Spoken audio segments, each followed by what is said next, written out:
This is my brief review of Panasonic FZ300 bridge camera and why I believe it might just be one of the best travel cameras that you can get out there, especially when considering the very modest price of just under $400. I would also like to talk about why I think this camera might just be better for travel than Panasonic FZ1000 or 2500, both of which I've used before. So, first of all, this camera is just as well made as these other cameras that I mentioned, except that it's significantly, noticeably smaller. And if you travel, if you carry your camera through airports, and if you like to walk around with the camera for hours, you know that every inch and every ounce makes a difference.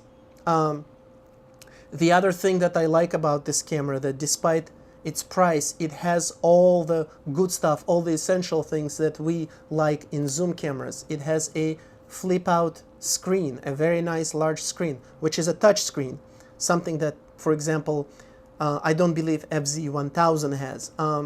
It has all the controls, the manual focus, the autofocus continuous, the autofocus servo.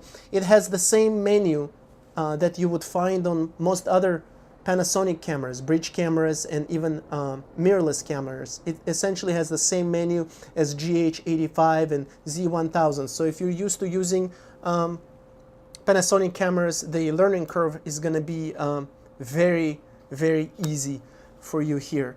The other thing that I like about this camera very much, and it might be the most important thing, is that it has a continuous 2.8 aperture, constant aperture. And with this huge zoom of 2500 to 600, this is a huge plus. This means that when you go out there and you're trying to take a picture of a bird or something else small in not so great lighting conditions, you're not gonna have to worry about your picture or your video being underexposed.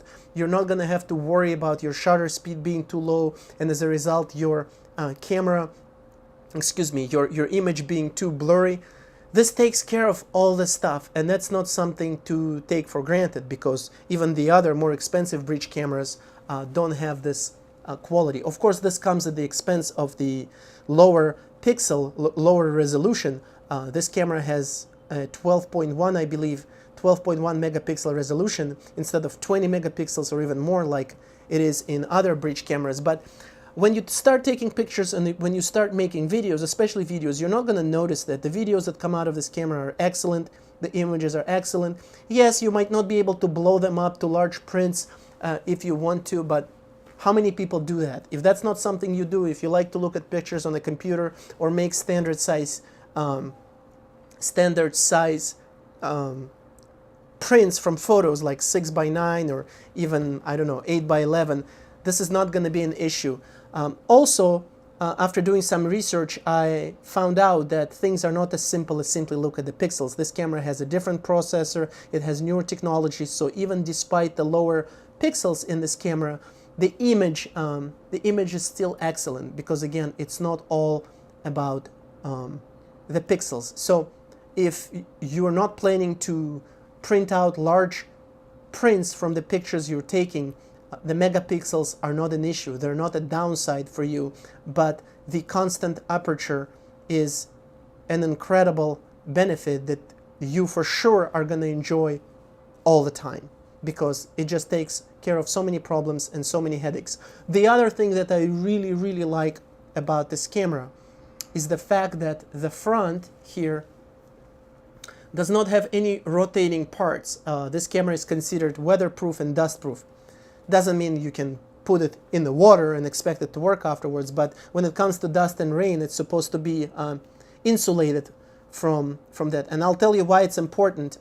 After I have gone a couple of times to the Mediterranean, where the sand is very, very small, tiny, and it gets just about everywhere, I've ruined a couple of really nice cameras. I've ruined Canon G7X Mark II that I really liked, because the zoom lever stopped working, the focus, not the focus ring, some other buttons stopped working because there was a lot of space for sand to get in there. And I ruined at least 2 other cameras because I would go to the beach and I would assume that everything is fine, and then the wind, or just the dust from somebody who walks by or somebody who does something next to you on the beach, the dust gets in the camera and it's impossible to get it out of there. It stops working, or it starts making weird noises when you focus or when you zoom, and it's really frustrating. This camera, unlike many other bridge cameras, does not have anything rotating here. This is just a solid metal here, so there's just no place for sand, for little grains to get in, which is huge. Again, if you are planning to go to the beach and to make videos in these types of conditions. There's a place for external microphone that I really like. There is no